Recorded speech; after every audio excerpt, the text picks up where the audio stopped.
Events, weddings, corporate events, parties, you name it, River Ranch Stockyards can do it all. Check them out, riverranchstockyards.com.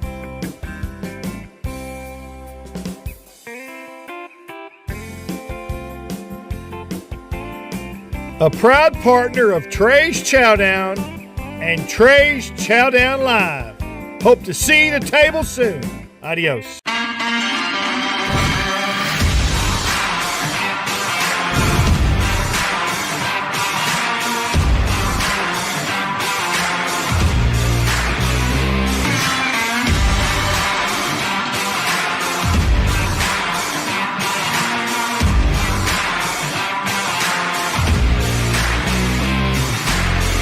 Season 5 of Chef's Deliciousness and Cocktails starts right now. Woo! Well, today we got Bryce here with us. Bryce, how you doing, buddy? I'm doing yourself. Man, thank you. Thanks for coming in. Thanks for having me.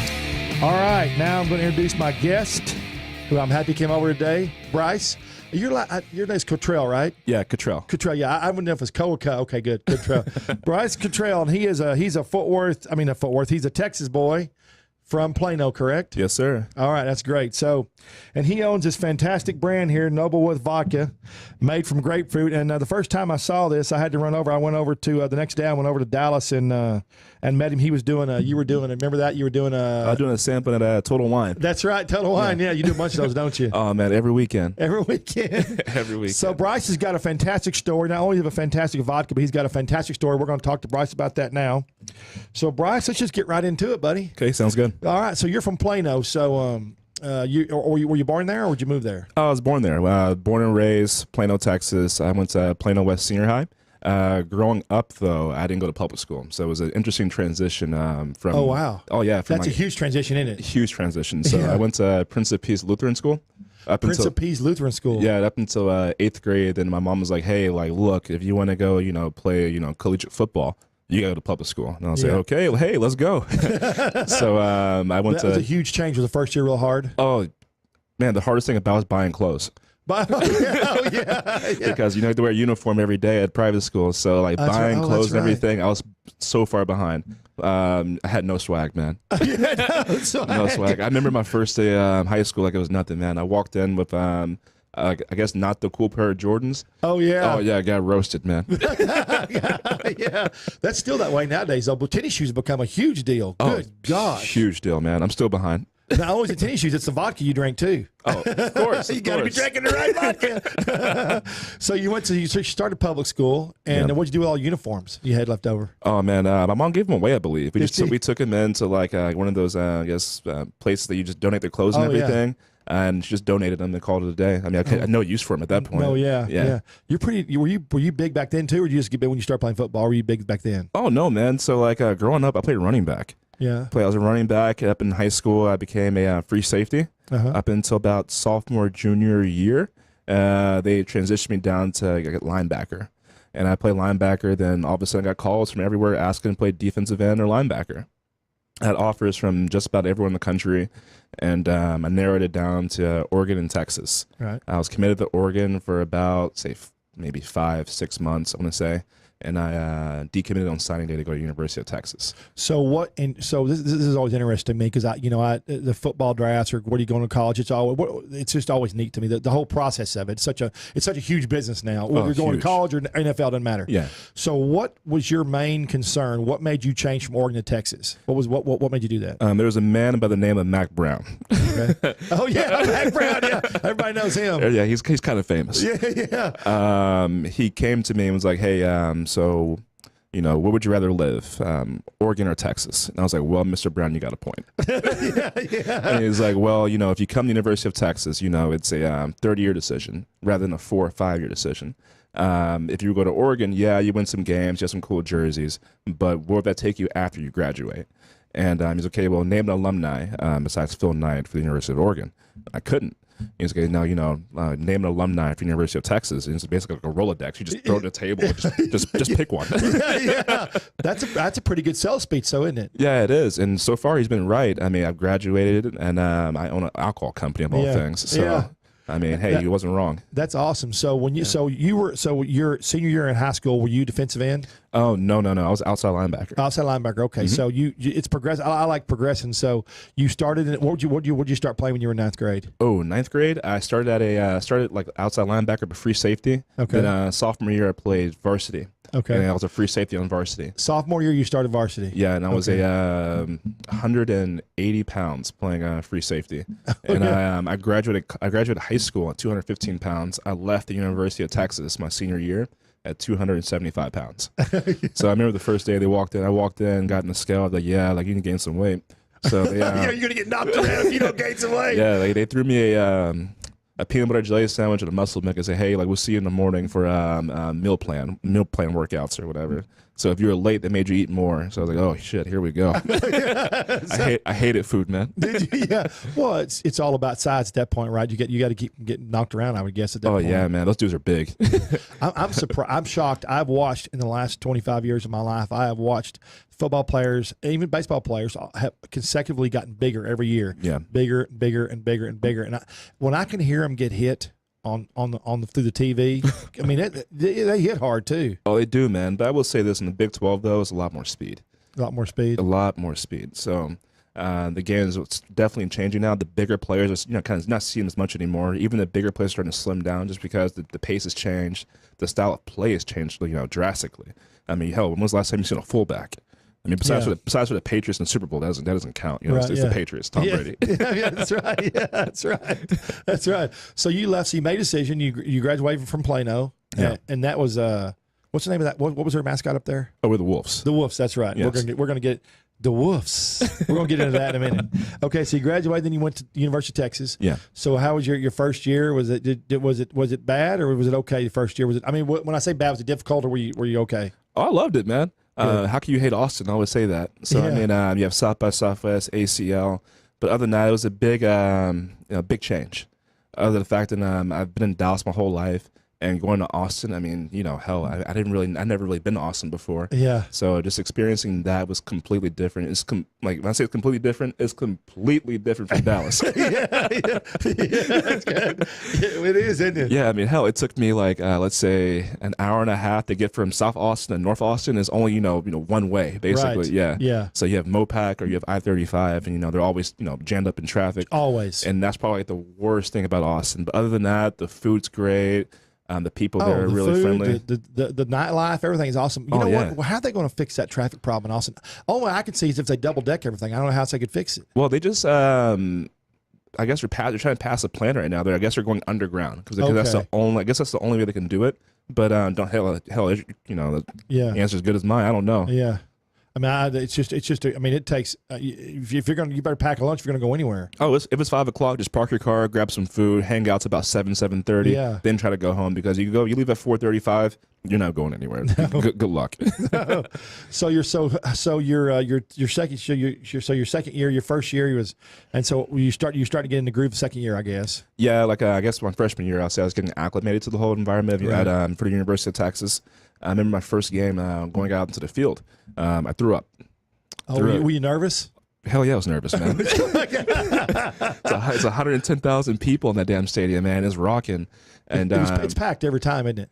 Yes, 100%. Especially if we play like a Notre Dame or oh gosh, someone that's becoming a town, especially like LSU this year. That game's gonna be beyond packed. Yeah, there'll be 110 plus at that game most likely, standing room of course. But I definitely came on the field and threw up everything just because I wasn't used to growing up to seeing that many people. Yeah. Even though you play 6A football and everything, it's cool. Yeah. It's a lot of people, but there's nothing like coming out to 110,000 people just cheering. The sound vibrations alone are crazy, aren't they? You can't hear anything. No, yeah. When you're on the field, in the middle of the field, and the coach is calling the play and everything, you have to use hand signals. Otherwise, you can't hear like a word that's coming from the sideline. I still don't know the place to this day. Yeah.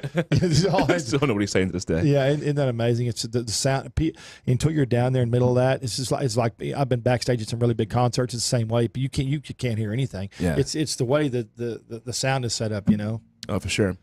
Yeah. And other than that, sophomore year, I had a lot more friends. didn't come home as often just because I had like a little group of like friends and culture that I developed in Austin. Oh, I guess the first year you came home with some. Oh saw mom and it kind of progressed. Like I guess the older I got, the least I came home. And everything. Yeah. That's what happens though. That's what happens. Oh, for sure. And like honestly, it's easy to fall in love with Austin as well. Sure. Especially like you said with the nightlife and everything. It's so much fun. You always have new people coming in town. And all your friends want to come see you. Exactly, like everyone, even people who went to out of state schools, like, oh hey, there's like a cool concert in Austin. Can we come down and stay at your place and everything? I'm like, yeah, sure, like, come on in. It'd be a good time. Did you live close to school? Oh, freshman, sophomore year, you have no choice. Oh, okay. Yeah, you're in the dorms. Okay, gotcha. Yeah, that was a struggle in its own. That was a struggle. Dorm life isn't easy, is it? No, the laundry portion is the worst part of it, honestly. You had to use finding quarters on a weekly basis to do laundry. It was like the end all be all. So that's right, because people aren't going to give you change. Where are they? No, they're not. And I mean, hardly ever you actually have change these days. People have a credit card or a debit card or something. So like going around and actually have find quarters, not $1, but quarters. They actually do laundry. It was a pain. I never thought about that. Oh yeah, I found that could be a business actually, couldn't he? Selling quarters.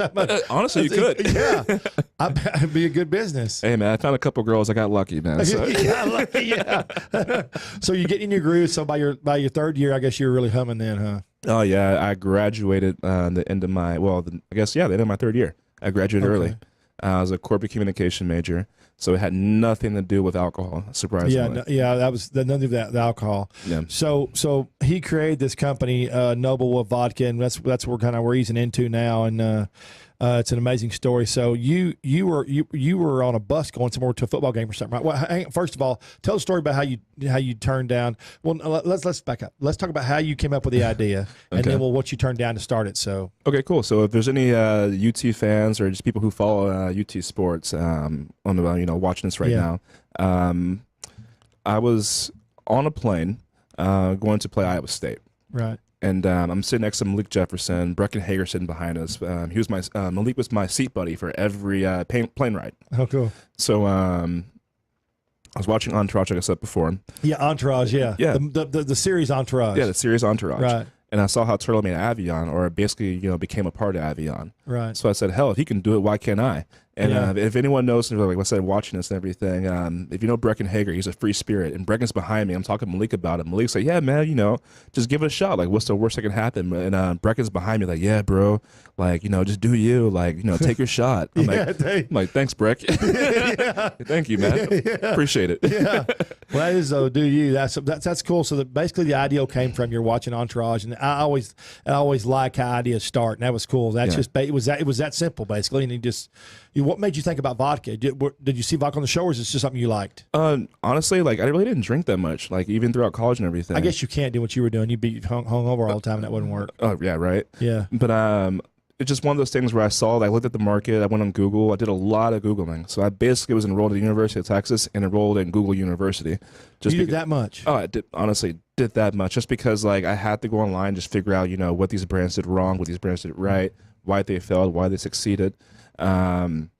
And from there, I just kind of saw that vodka outsold everything else, basically like 5 to 6 to 1. Yeah, very much so. Yeah, and the market for vodka is still steadily growing a lot. It blows me. So I have a drink page. Yeah. I'm a food blogger and a drink blogger. Yeah. And we have our website, and I make, I'm going to guess 6 to 10 places a week. Bars, stuff, nightclubs, musicians, whatever. And I watch how much vodka is sold, how much vodka is lined the shelves. And even though they have so much, I'm still amazed it's still growing. You go to liquor stores, they're still looking for space for vodka. Yeah. New vodkas. Always. Yeah. Especially since I think America only drinks around 1.7 liters per American per year. The Russians drink around 7.4. Isn't that crazy? It's crazy. So it's still obviously a growing market. There's still so much room for growth in the market. Yeah, because there's more people we have, more drinkers. There are more drinkers. Yeah, more drinkers. So here's what's amazing. You came up with a concept. Yeah. And then you spent your own time to Google it and learn about it, which is pretty. That's a lot of foresight, man, to do all that work. Oh, for sure. What is that? Just what you learned in college, or is that just how you felt about it? It's honestly how I felt about it. Okay. Obviously, I was as a corporate communication major. We basically learned how to speak to people, how to conduct ourselves, and everything, and also just research different things. But at the same time, I really have a strong passion about it, because in the TV series, I know this is so crazy, and people are probably laughing about it, but in a TV series Turtle, he was Vincent Chase's driver. Right. So the whole series, he was kind of the guy everyone like made fun of, like, oh, Turtle, like whatever. He's a blow off guy. Yeah. And like always knew that football was like a means to an end, and also a way to a beginning. Right. Just because like it opens so many doors for you as the times you play and everything. But once you get done playing, those doors close. Right. So I had the opportunity. Quick. Very quick. I mean, once you're done, you're done. Like in NFL, if you're going to quit, you better have a plan. Exactly. You better have saved and invested, or you better have a plan. Yeah. Oh, for sure. So I mean, hell, as soon as I was done, I mean, the next couple, maybe a month or two later, my locker was cleaned out, everything. They got my bag ready. I was like, dang, guys, really? I just got done. But you said something I hit on, and I like to do, and I like to say this about celebrity chefs or anybody. There's a big difference between a cook and a chef, and it's called passion. Yeah. And it's passion for what you do and how you do it and what drives you. And I have it every day to get up. I sleep maybe 4 or 5 hours a day. I'm not a big sleeper. I think about food and drink in my sleep. I think about what the next program I want to do, the next show I'm going to be on, the next thing I'm going to do. It's passion that drives me. I love what I do, and that's how you did it. It was passion. Oh, for sure. And you said that, but you skipped over it real fast. And it's important. It's an important issue to tell everybody that passion's what drove you, and still drives you today, obviously. Oh no, every day, man. Yeah. Like I said, if honestly, man, if you go to a Total Wine between Wednesday and Saturday, I promise you'll find me. Yeah. You'll find me. Yeah, Total Wine, baby. Total Wine. You'll see me there. I guess they do. So you sell a lot of stuff there. Oh, I sell a lot. That's right now. That's probably my number one. Vendor. Awesome. Yeah. You can buy specs as well. Twin Liquors. Total Wine's local boys, aren't they local? Oh no, they're not local. It's a Maryland-based company. Okay. Yeah. Is Specs local? One of the big. They're local to Texas. It's a Houston-based company. Okay, yeah. When I say local, I meant Texas. Yeah, sorry. No worries. I consider Texas local. Oh, that's cool. Hey, same here, man. I know you do. Just making sure. Like, no, Specs is a Houston-based company. I know we're in Dallas, so you know how that goes. Yeah, you never know these days. Forward Dallas. Yeah. Forward Dallas. It's all quickly becoming one, though, boy. I mean, I've watched the migration, and before long, in 5 years, it's all going to be. I mean, not as in land, but in what we talk about as a community is, it'll be like this. Oh, for sure. So you Googled, you found out what you wanted to do. Mm-hmm. So and you determined you wanted to do vodka. Yes. All right. So there we go. So now we're at the vodka stage. Mm-hmm. So what in the world gave you the idea to do a grapefruit vodka? Because it's the only one in the world, correct? Yes. Okay. So let's get this straight. You figured out you want to do vodka. Okay. You want to start a new company with vodka. Yeah. Then you wanted to start a company that vodka was not made anywhere else in the world with grapefruit. Yep. How'd you find that idea out? So I basically went to the chemistry department at the University of Texas. Right. And I went around, talked to a bunch of professors, damn near almost all professors. Okay. And a lot of TAs are kind of hang around, in the afternoon time and everything. Right. And I asked them, I was like, hey, what'd be the best fit for vodka? And they all told me across the board, like grapefruit. And I was like, wow, really? They're like, yeah. Okay, so you were trying to find another thing besides what vodka's already made with. Yes. And so you asked him what the best thing would be. Yeah, just because I knew for a fact if I did like another wheat or potato grain based vodka, I'll be done. Yeah. There's literally no point. I mean, literally, I wouldn't be any gas in the engine. Yeah. Well, it's not even gas. It's like you wouldn't be able to get into more like a lot of places because as soon as people hear vodka, they're always like, oh, like, what is it now? Like, is it another corn or wheat potato based vodka? Or like, oh, is it another 30 times distilled or whatever vodka? So that's why I was like, hey, if I'm gonna do this, I'm gonna do it different. If I can't do it different, I don't want to do it at all. Right. And after speaking to them, they all told me grapefruit, just because the grapefruit acidity is so high that actually counteracts the ethanol in the vodka, and it makes a better fit and hold for ethanol at the end of the day. I didn't know that. So the acidity from the grapefruit. Yep. Makes the help. One more time. Tell me again now. The acidity from the grapefruit is so high that it actually counteracts the ethanol in the vodka. Okay. It's like a counteractant for it. It actually has a better fit and hold for ethanol. Oh wow. Yeah. So they told me that. I was like, okay, cool. So like, I'm trying to get it made now. Okay. And there's also so much ether in grapefruit that when you try it, like a lot of people, almost everyone, you'll get like a very, very subtle hint of grapefruit in the back end. Right, you do. And you can definitely smell the grapefruit when you try it as well. Very much so, you can smell it. For sure. Which is great. Definitely. And when you try different things, the grapefruit notes go away completely as well. So it made like a great mixing vodka as well. So that's why I ended up choosing it. But I had another huge problem when I had this whole thing. What? Was a couple big problems. I had to find a person to do it for me. Right. So to create the vodka. To actually the formulation for the recipe. Oh, for the recipe. Okay. Yeah. So I had the idea, had the concept of everything. Now I had to actually go get the recipe. Oh, that's difficult. Well, for me, I got lucky. It's like a strike of lightning. But it's just one more step in your process. But it, Oh, for sure. Yeah. So like I was talking to the professors at UT and everything. I was like, hey, so like could you guys possibly like help me formulate this and everything? And they all told me no. And they all laughed at me and told me it cost like $100,000, to get a recipe like that. So I was like, okay, cool. So I went home and literally put it out on Craigslist.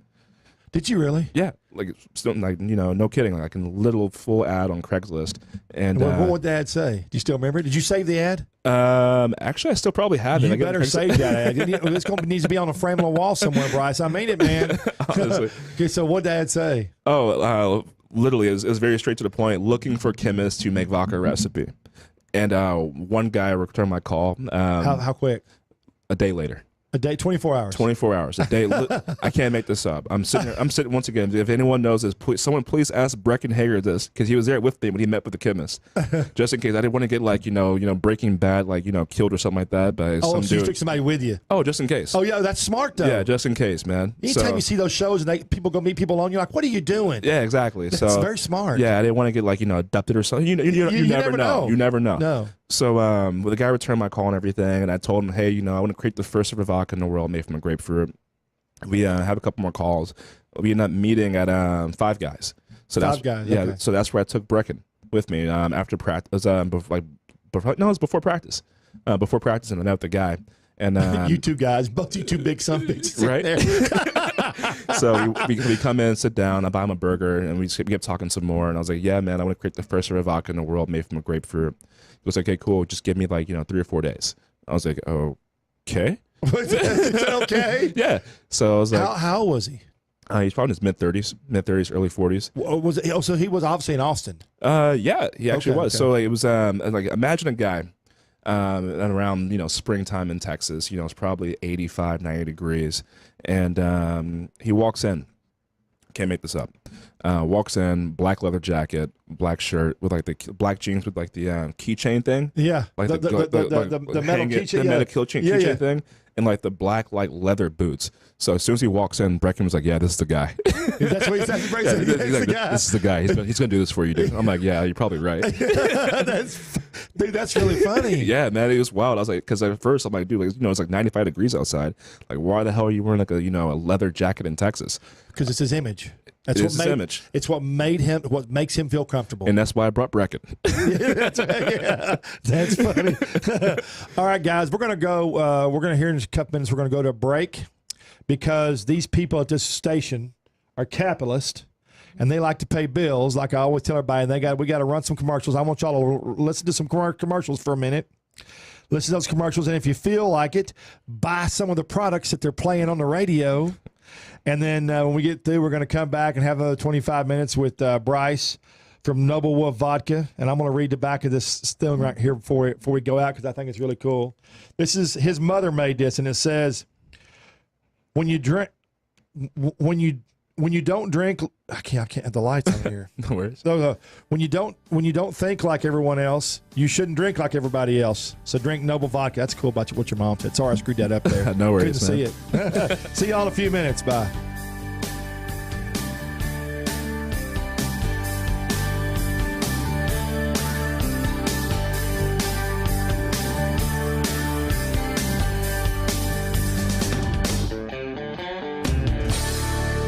If you're trying to quit drinking or doing too many drugs, listen to me. You don't know me and we'll never meet. I had a problem like you once. I drank and used to party a little too much till it got out of control and almost ruined my life. I realized I needed help to fix my problem before it totally destroyed me. If you've tried to fix your drinking and drug problem and you know you can't do it alone, you need to call the National Treatment Advisors. They'll immerse you into a 30-day program to replace your old habits with new habits and totally change your life. And if you have PPO private health insurance, the entire program may be covered. Fix your problem right now before it gets any worse. Get clean. Call now and learn more. 800-296-1252. 800-296-1252. 800-296-1252, 800-296-1252. Never Forgotten Apparel is more than just a premium women's and men's clothing line. It's a movement to remind us to wear American-made and serve those who serve us. Our heroes. Never Forgotten Apparel gives 20% of their total sales to nonprofits that support homeless veterans and off-duty firefighters, and 50% to individual veterans and firefighters in need nationwide. Check out neverforgottenapparel.com. Use promo code MATT, M-A-T-T, and get 15% off your purchase. Dr. Ken Brown here, host of Gut Check Project with my co-host Eric Rieger. I've seen in my practice that Atrantil is a whole lot more than just a bloating product. Yes, it does a whole lot more than just fix bloating because of the polyphenols that you find in Atrantil. What are some of the things that these polyphenols do, Eric? These polyphenols can help you have more energy, and polyphenols are great for athletes. It sounds like it's going to help a whole lot more people than just bloating. Go to lovemytummy.com/Spoonie. All right, here we are. We're back again for another 30 minutes of Trey Turn Live with Bryce from Noblewood Vodka. I still can't really get in my own show with this network, but that's all right. We're doing really well with it. Thanks everybody for watching. All right, so Bryce, we're gonna go back a little bit. So for people who were listening a while ago, you decided to make the vodka. You had to hire the chemist. You put the online on Craigslist. Yeah. So the chemist came into to the diner. Yeah. And he was wearing the leather coat and everything. And so you sat down, and let's take it from there. So he sits down, like I said before, man. Like he was just like, hey, how are you doing? I'm like, I'm good. So what would you want? Like, I was like, okay, cool. Like as I told you before, I'm looking to make a vodka. And he goes, okay, cool. So what kind of vodka?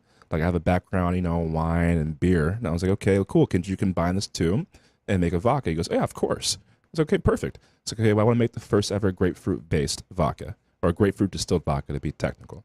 He goes, okay, cool. Like, give me like 4 days. And I was like, seriously? Like, really? Just 4 days? He's like, yeah, man. Did you believe him? At first, no. Okay. I didn't know how the hell this is going to turn out, honestly. Okay, that was going to be the next thing. Did you believe the guy? And for me, I would not have been like, what the? Yeah, so seriously, after talking to the professors, they all told me like 100 grand. So that's going to be like, like a month-to-month process of, refining and do everything, over and over again to find the perfect taste or the right taste, quote unquote. Right. So he said 4 days. I was like, okay, cool. I don't know how the hell you're going to do this, dude, but hey, you know what? Let's see what you got. And what's 4 days? What's 4 days? I was like, hey, nothing. Exactly. So literally on the 4th day, he gives me a call. He goes, hey, I finished the recipe. He called you on the 4th day, actually. He really did. Called me everything, and gave me the whole rundown for the whole recipe and told me how I should make it, how I should do this portion of it. It walked me through all the steps for it, which I appreciated. I was like, hey, like this is my first time doing this. I really do appreciate you walking me through the whole steps. So, okay, cool. So we need to find a facility to actually make the vodka first so we can just get a run on it. Okay, cool. So he actually goes out and finds a facility for me to actually get it made. Are you kidding? No, because ironically, the grapefruit city is so high as well that actually burns and corrodes a copper still. So everyone in the state of Texas, almost everyone in the whole country uses a copper still. So there's literally only 3 places in the whole country that actually can make my vodka. I'm not just saying this. Oh, so you can't use a copper still because would you say it corrodes it? Yeah, it burns. It turns the vodka blue and poisonous. Oh my God! So when people say is your vodka unique, I'm like, yes, 110%, because literally, 98% of the stills in the country can't make my vodka. So I have to use like a special still or stainless steel to actually make the vodka. So we found one of the 2 or 3 places in the whole country to actually have it. Again in Austin? No, it's not in Austin at first. At first it wasn't in Austin. Okay. So at first I had it made in Florida, just because I didn't have, especially at 22 years old, I didn't have, $100,000 lying around to start my own facility. Okay, so hang on. So he gave you the recipe. Did he try the recipe yet? He did. How did he try? He went to like a micro brewery down in Austin, like a little kitchen thing. In 4 days, he created the recipe, went to a microbrewery and tried it, and then brought it back to you. Yeah. In 4 days. In 4 days. He thought, that brewery. You don't think that's incredible? It was incredible. So I was kind of one of the things kind of like it's meant to be, and I was like, okay, cool. So sorry, not brewery either, distillery, just to be once again technical. Yeah. And he walked in like one of the little kitchen things. They had a distill in there. So he went in there to actually made the vodka. And I was like, okay, cool, dope. So he's like, okay, yeah, I made it. It's really good. I just want to see if this distillery in Florida can actually make the vodka and actually mass produce it. If they can mass produce it, then obviously you can have a business from that, because obviously you want to do like small batches. Well, small batches, but obviously something that's feasible to expand and grow upon. Sure. So obviously with this place in Florida, they can actually make larger portions of it to see if the taste changes, if it doesn't change, kind of a deal. Right. Just get the ratios right. Sure. So we found the place in Florida. And I gave them a contract for the recipe, of course. I had a bunch of documents saying it's mine. They're just making it for me, kind of a deal. Did you have to? Did they have to sign a document and stuff so they couldn't take the? Of course. Okay. Yeah. So I still own the recipe outright. Of course, it's just one of those things where like they just happen to have to make the vodka for me. Okay. I'm going to say this real quick before we finish this story. Bryce did not have investors. Bryce owns 100% of his company, his brand, his vodka, everything. Which in today's times, to have a company, a startup company, and not have investors is amazing, and I take my hat off to you for that. Oh, I appreciate it. So you did that. You went to Florida, and so the first batch. Yeah, and like even before that, so I was done with, like after that, I was kind of done with the chemist kind of deal. So I asked him, it's only right. Do you want a piece of the company? Just because literally, dude, like you made, this whole without him, process. you wouldn't have had the company. Without him, there was nothing. Right. So I was like, hey man, it's only right. Honestly, do you want a piece of the company? And he was like, no, man, I just want the satisfaction to say that I did it. I'm like, are you sure? Yeah. I asked him twice. I asked him again. I mean, so much about there's a few cents a bottle. I mean, anything. Yeah, like I actually still have the messages and everything from the guy. And so I was like, Yeah, man, are you sure? Don't save that. Hey, Yeah. It's locked away. Okay. Locked away. Yeah. I made him sign a bunch of contracts and stuff and everything, and also an NDA, it's not competes and everything. Okay. So he can't obviously disclose, what he did for the recipe, Right. X, Y, and Z. I'm sure he was happy to do that. I'm sure he was happy for sure. to do that. Really easy. So I was like, I was like, sorry. So I was like, so what do you want? He's like, okay, man, like, just if anything, whatever you can give me. I was like, okay, cool. So like, you want a burger and $80? And he was like, yeah. I'm like, okay. Yeah. A burger and $80. Yeah. So that's all I paid him, man. And he wanted like it was hilarious. So he went back to Five Guys, and that's when I got the recipe back from him again, just like the official, documents, everything. Had him sign a bunch of stuff. And he goes, yeah, man, just give me like a cheeseburger, some fries, and I got some water. I'm like, dude, like I'm buying it for you. Just get a drink. Like, what are you doing? Get a large cup, dude. Yeah. That's all he wanted to do was $80 on a burger. And I appreciate him. So I want you to listen to me a minute. Okay, so you were in college, you were in an airplane, you came up with the idea on the airplane. Yeah.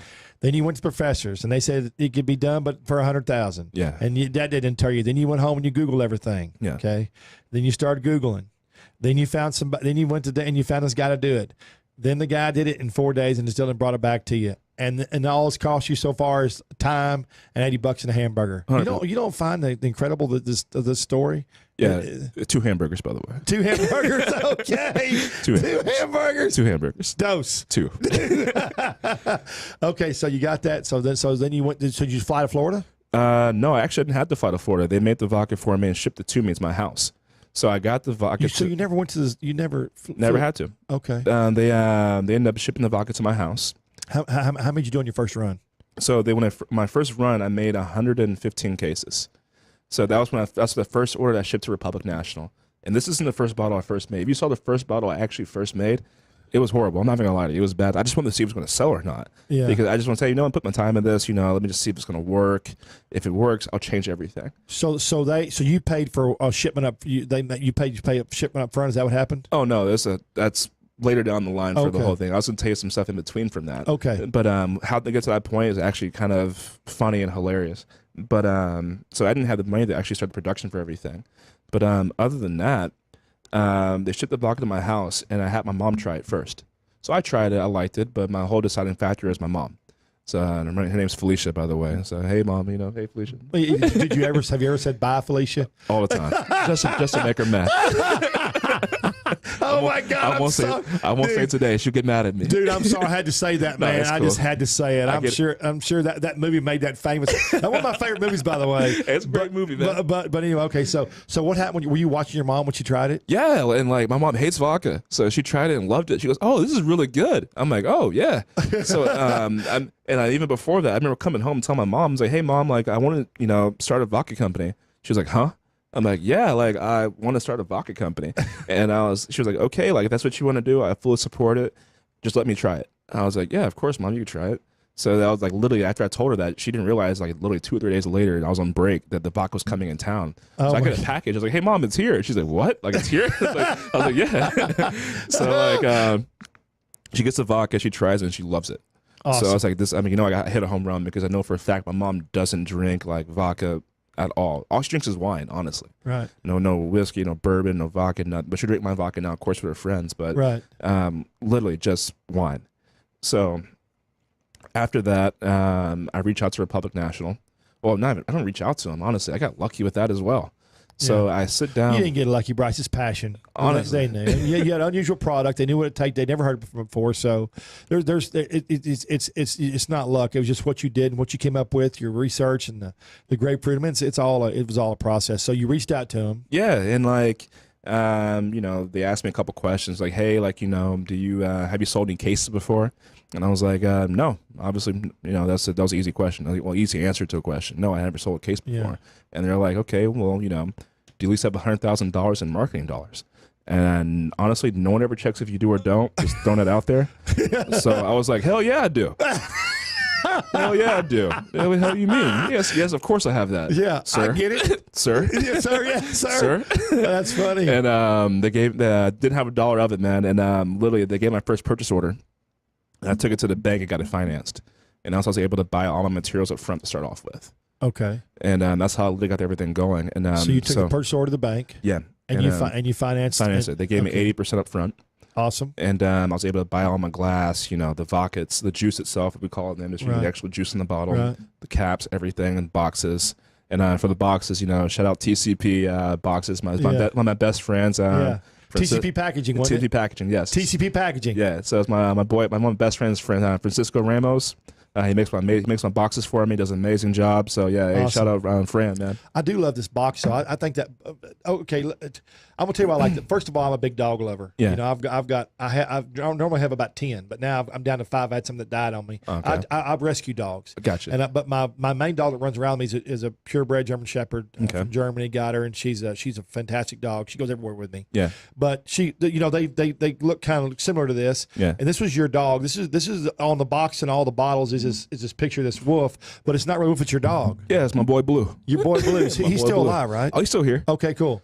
So that's his dog on the box. I think it's so cool that you did that. Yeah, man. So you got all that done. So he's got his paw. That's a paw print on the back. Wolf print. It's a paw print. I tied everything into Plano actually at the end of the day. Oh, cool. So I'm not if people are familiar with Plano or not, but there's 3 major high schools in Plano. It's Plano West, Plano Senior High, and Plano East. And ironically, I just kind of did it on accident, but it ended up working. Right. So the dog in the bottle, like you said before, is actually my dog Blue. I made him red. His name really is Blue, by the way. So he's a family dog, and I made him red. So the red I made is actually Plano Senior High's colors for their school. Oh, cool. It's their maroon. And the paw print in the bag is for Plano East. They're the Panthers. So I literally tied in all the city of Plano into the product just to make it really unique because at the end of the day, I always say, Plano made me the man who I am today. Right. So, without that city, and my mom too. So, hey, thanks, Mom. Happy Mother's Day, by the way. I forgot to get a gift, but Well, you were probably working somewhere. I was at a liquor store for sure. You're in a liquor store every day, every time. Yeah. Yeah. So, but yeah, I tied it all into Plano at the end of the day. So I made it feel really special to me, especially to my city once again, just because I love That's it. Awesome. Honestly. I want to say I got you off track. We're going to go back to your story, but I got you off track. I want everybody to understand that you could have played football in the NFL, and you gave that up to do this, correct? Yeah, I remember my coach coming and asked me hey, the scouts are here. Do you want to play in the NFL or not? They want to know. They know about your alcohol company. They just want to know, are you going to pursue that, or are you going to pursue actually trying to go to the NFL? I was like, well, if you have to decide today, then I really don't know because it's not an answer. I need to know. Coaches yes Coaches want answers. Yeah, always. There's no gray area. There's no. I don't know. It's not with a coach. Firm yes. There's a firm no. So I was like, okay, if that's the case, then I'm gonna have to go with alcohol. Yeah. He's like, are you sure? It's a life-changing decision, kind of a deal. I'm like, yeah, man. Obviously, I know that going that route towards NFL everything would be great for 3 or 4, 2-3 years, however long I played. Yeah. Or even I got the opportunity to actually, make it that far because, people usually don't. Even if you are a first-round draft pick, they just don't make it that long. No. So. Yeah, you and I talked about this in the green in the room out here on the couches. We talked about the NFL, and you've got to have a serious plan because once you quit playing, the day you quit playing football, you're done. It's over. It's over, man. Yeah, you have to make plans. You have to save, have a business, have some way to make it because I think the statistic is, and I saw this,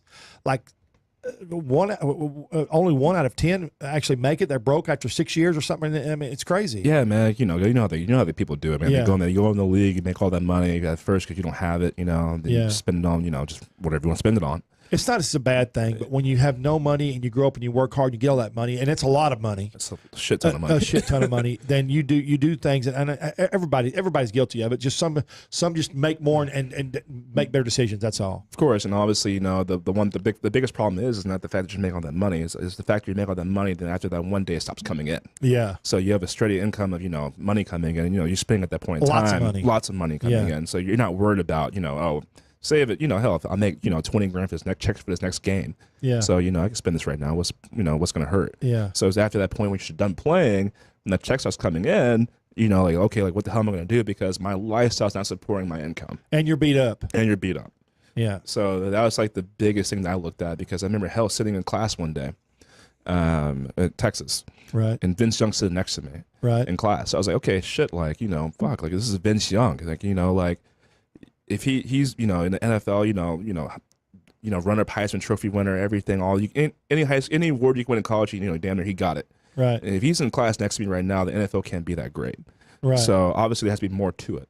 So that's what was in my head. I was like, hey, you know what? Maybe I should start looking at something else, other avenues. Just because if these guys who are in the NFL are back in school, it's for a reason. It's not just if it was money was that good, they wouldn't be coming back. I promise you. Yeah. So. It would be easy if someone would say, "Hey, only spend 20% of what you make and save the rest," but you can't do that. Can't. It's impossible. Yeah, once again, it's the lifestyle that people are trying to live up to nowadays. So yeah. Oh yeah, and thanks to social media and TV and everything. Yeah, it's not a bad thing. Hey, it's not. Hey, you got it. Yeah, that's right, man. Everybody needs 5 Lamborghinis in a driveway. Hey, right. Hey, get the sick one for Christmas. Man, you might splurge. That's right. All right, so let's get back to vodka. So. We were talking about your dog Blue on the thing. Yeah. So see where we were talking about your dog Blue. I took us off course there, and you had the vodka. So you got the money. Yeah. And then where'd you go from there? So I got the money. I made my first production. The first production was actually made in Florida. Okay. And from there, I shipped out my first 115 cases to Republic National in Texas. Okay. In the new box? In the new bottle? In the new bottle? No. My old bottle. Okay. Old bottle. My first bottle wasn't a label, actually. It was actually just a printed on sticker. Okay. So have you seen like a Ciroc bottle, for example? You can literally just go up to the bottle. You can't really see it. Right. And it was literally just it's a see-through bottle. Right. So that's what I had at first. And I quickly found out, just because it's a see-through bottle, I had a hard time. People had a hard time actually finding it on the back shelf just because you couldn't see it. Okay. And this is a see-through, and it's obviously clear liquid inside. You can't really read the label or anything. Right. So I was like, hey, you know what? Let me just see how this goes. Within the first 2 weeks, I sold out of everything. So I was like, okay, cool. Sell. So let me just do one more round to see if it was a fluke or not. Yeah. So this is literally before the season started. I'm in summer. Oh, you're still playing football? Still playing football. Oh, I didn't know that. I thought it was after you left. No, you're still no. playing football. I'm still playing football. So I almost lost. You learned something every day. I didn't listen to you, I guess, first time we talked. I almost lost my scholarship. Oh, did you really? Yeah, because the NCAA has that weird rule to where you can't benefit or profit off your likeness or image. So I had to I remember yesterday, compliance called me and was like, hey, you got to come into the office right now because obviously since you're making money technically off your likeness and image, and also you have a company, you either have to take two choices if the NCAA finds it's in violation or anything, because we think it's a violation, the scholarship or your company. So I was like, okay, if that's the case, then if it comes down to it, I'm out. I'll see you guys later. This is my 5th year. I want my business. I want my business. I'm in my 5th year anyway at Texas, so I'm like, okay, I already graduated, got my diploma and everything. What's the worst that could happen at this point? I'm already, I'm done. I have my ring and everything. So they were like, okay, well, we'll just sit down and see what happens, And by the way, it was the most, I guess, it's kind of condescending at the end of the day, because they're kind of like, hey, they thought I was they thought I was selling the vodka at the back of my car, which is 100% illegal in the first place. Oh, yeah. Because they were telling me, they're like, hey, if we find a student or we hear about a student has your vodka and everything, we will come and you will basically come and investigate you, kind of a deal, why they have it, all this stuff and everything. I was like, dude, what the hell do you mean? I'm talking to compliance, by the way. What the hell do you mean? Are you joking right now? It's well, no, students can have alcohol, blah blah blah. I was like, dude, for one, we're in college, and two, if they have the alcohol, don't call me. Like, call the local liquor store they bought it from. Like, this isn't my fault. Like, I don't sell liquor out of the back of my car. Like, they're going to the local liquor store, they're purchasing it legally or illegally. They have, they're fake. How the hell they got it is not on me. Yeah. So, and they're like, okay, well, we'll just have to check into this and everything. I was like, check into, dude. Like, you never bought alcohol from anyone in the back of the car. They were just being condescending jerks. Yeah. Yeah, they're being assholes. Yeah. So. They tried to take me out of like workouts and stuff like that as well, just to make sure I wasn't in direct violation of any NCAA rules. Right. The NCAA comes back and ends up I think approving me for my for the vodka because company. you don't have your head on the bottle or nothing. I mean, there's literally nothing. Even at the time, I didn't put my face on anything just because like I didn't want to have any trouble like with the NCAA. I'm sure. Well, and plus you were still in college, which I wouldn't realize. Yeah, literally still in college. This is literally before my senior year season and everything. So before practice or even after practice, I'll go to a liquor store and go home, change, shower, whatever I do. You'll have a promo. Go to a promo after practice. Cool. So literally, I'll leave the practice facility and go to a promo. And it was hilarious because my coach was like, "Hey, like, what are you doing after this?" I'm like, "I'm going to the liquor store." Going to work. Going to work, man. Yeah. We'll get done. We'll be done at practice by like 4 or 5 o'clock. I'm going to sling vodka. Right. 4 or 5 o'clock. I'm at the liquor store from 5 to 8, 9 o'clock, and I'll go home, do my homework and everything. I go to study hall, and wake up the next morning around 5, 6 o'clock, do the whole thing over the next day. And that's what I did for a whole year when I played football and made alcohol. You know what that is, don't you? Oh, passion. There you go. Passion, man. That's right. My favorite word, passion, man. If you ain't got it, you're never going to get it. It's just something that's born inside you. Oh, for sure. Yeah. So you did that. So you finally graduated. And yeah. That was your first run. That was my first run. And that was still in Florida. Yeah. So let's go from there. So from there, from Florida, bringing it back over here, or just from Florida to Florida. Yeah, you were selling. How many runs did you do in Florida? So I did 3 runs in Florida. Okay. Well, sorry, I did 10 runs in Florida. Oh, 10. That's a lot. Yeah, 10, 11 runs in Florida. Now you've done 10 different runs. Yeah, my first. Always the same amount? No, it fluctuated. They get bigger or lower? They got bigger. Bigger, okay. Yeah, they went down during the season just because obviously I couldn't do a lot of anything. Couldn't promo enough. Couldn't do anything just because on the weekends, obviously we have a game on Saturday. We travel on Friday, whatever it might be. So I had no choice. I couldn't do anything. So it dropped a lot during the season because I couldn't push anything. Right. But isn't that funny how it's conducive to how much you could be out there in public? Isn't that funny? But that's the way it works. It does. And even my first year, it was everyone was like in awe how I did it, just because my first year I sold over 1,000 cases. God. So like it was like an anomaly because a lot of companies who even start off who have like millions of dollars in backing don't even end up selling 1,000 cases. It was that personal, but you were putting that personal touch behind it. Oh, and it tastes good. And it tastes good too. Yeah. So like, by the way, these aren't going home with you. No, just kidding. Go ahead. It's fine, man. Yeah, I know. They take it. No, but that's really what happened. Like I sold over 1,000 cases, and even now, like people are like, dude, like how the hell did you sell 1,000 cases? Like while playing football and going to school. I was like, dude, I just grind. One word. Grind, passion. Yeah. So well, two words, grind and passion. And now, like 3 years later, going on my 4th year, I've sold over 10,000 cases. Jesus. Yeah, and it's literally just me going out, just no sales force. No sales force. You going out. Yeah, it's grinding every day. Slinging that vodka. Got to, man. Got to. And I go home. I make all the marketing material as well for everything as well. So. You do? Oh yeah, dude. I do just about everything. You have your printers and stuff. Everything. You got everything. Everything. You talking a low cost operator, baby? You want some expenses, aren't you? Oh, got to, man. Got to, man. I do. I spend money on other things though. I have to. Yeah. And right now, I'm just trying to save up to build my own facility. I want to make the first distillery. Please quote me if I'm wrong. If anyone figures out, but I want to make the first distillery in Plano. That's my goal. Like I want to eventually make a distillery in Plano, Texas. You can do it. Yeah. So you've done everything else so far, brother. Why can't you? Exactly. So that's my end goal. That's when people ask me, hey, like, where'd you want to open a distillery? Plano, Texas. So bring it all home. Bring it all home. So you did Austin. Yeah. I mean, you did Florida, then you moved to Austin. So how'd you find the distillery in Austin? So funny. Well, that's actually a crazy story in its own too. Oh, here we go. One more crazy story. Well, I'm not gonna believe it. Right. So like, I'm at the gym one day. There's a man named Anthony Brown. He's helped me out tremendously. He's more of like a kind of like a father figure now since my dad passed away. Yeah. Definitely a mentor. And he taught me a lot. He worked with a lot of businesses. Right. He owns his own gym now as well. That's cool. Yeah, great guy, phenomenal guy. You always have to have people you can talk to. I mean, when you're in business, you have to. I don't care how old you are. You got to learn something new every day. Of course. And like he taught me many things. A lot of things are invaluable, and I owe him a lot, honestly. And so I'm in the gym one day. He has a lot of interesting people. He tells everyone this. Every time everyone goes to this gym, he says, hey, man, you come here, work out here, you're going to meet a lot of interesting people. Gym's in the middle of Austin. So I'm working out with him. We're going over some stuff about my business and everything. Right. And lo and behold, one of the old owners of Deep Eddy walk in. Great Gary Crowell. And he walks in and he was like, hey, man, he goes, hey, Bryce, meet Gary. I'm like, oh, hey, nice to meet you. He goes, oh, yeah, I heard a lot about you. Tried your vodka. I loved it. Would you be interested to possibly, probably move your production from Florida to, here in Austin, Texas? You could be able to put, made in Texas on your bottle. I was like, yeah, of course, man. I've had the opportunity before, so yeah, why not? Yeah, let's sit down, have a couple meetings, see if the numbers work out, if everything works out for both of us, kind of a deal. It's okay, cool, great. So, the little thing about Gary, he branched off from Deep Eddy, made 9 Bandit whiskey, and now he owns Austin Vodka Company. Okay. And that's currently where my vodka is made right now. Okay. At Austin Vodka Company. He's right across the street from 9 Bandit whiskey. Okay. They have a tasting room. You go in, you can try. He's got 2 companies. He's got a whiskey company and a vodka company? Yeah. They don't make them in the same spot? They don't make them in the same spot. That's pretty cool. 2 separate places.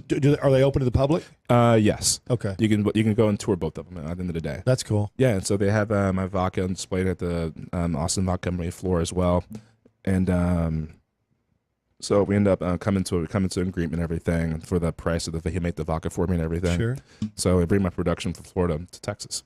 Awesome. I bet you felt good about that. Oh, I loved it, man. Did you get to watch it being produced? You did, because you had to put the labels on. You told me that earlier. Yep. Okay. I helped with everything. So at first, when I first started off, they didn't have a bottling machine. This is a new company. The bottling machine wasn't there or anything. So literally, he'd be like, hey, I got a purchase order. It would come in and to save time and everything. I have like an 800, 1,000 case purchase order. And I had to fulfill it in a period of time. So I would call a bunch of friends and I'd tell them, hey, look, I pay you $15 an hour. Just come in and help me bottle. Get your butt down here. Just help me bottle this stuff. We got to mark some vodka bottles. Got to. Got to. No choice. So literally, I had to help. You fill the vodka up. It was like a little conveyor line. Some people would make the boxes. People put the petitions in the boxes. Another person would go around and I will be on the other side, actually filling the vodka up, and another person doing the shrink wrap in the cork on top, and we have another person put in the boxes and tape it up and put it in the pallet. So to do that, it probably took us with maybe 10, 11 people. It took us maybe 8, 9 hours. Yeah, it's a long time, huh? 8, 9 hours, dude. It was a grind to say the least. And we got everything made out the door within like another day and a half. And I had to do that for about, say, 5 months. We just got the bottling machine in. Damn near 6, 7 months. I got the bottling machine in this past month, so that's obviously helped out tremendously. Oh, sure, you don't have to go anymore. Yeah. Oh no, that's awesome. Yeah, and we obviously the best part about it was the pizza, though. I love the pizza, man. Oh yeah, that's so good. Yeah, people love the pizza. So this stuff is awesome. It tastes like grapefruit. I want y'all, if you, I need y'all to go try it. You go into Specs? No. Specs, Total Wine. Specs, Total Wine. Twin Liquors. Twin Liquors. I just want you to go in and try it. I promise you're going to like it. It tastes like vodka. You can actually drink it on the rocks. Yes, and just a reminder, it's not like a Deep Eddy whatsoever. The base of the vodka is an actual full grapefruit. And there's no potato corn in the vodka whatsoever, so it is gluten-free and it is paleo. And at the end of the day, it ends up having half the calories of your vodka on the shelf as well. Half the calories of regular vodka and gluten-free. And they can go to noblewolfvodka.com? Yes. noblewolfvodka.com. You can read about it. And you can the website, it's simple and it's easy to read. It's got some cool stuff on it, and I want y'all to try it. I've enjoyed having you here today, Bryce. Really enjoyed you. You as well. Yeah, man. Thank you. Welcome to the River Ranch Stockyards Event Center in Fort Worth, Texas. Events, weddings, corporate events, parties, you name it, River Ranch Stockyards can do it all. Check them out, riverranchstockyards.com.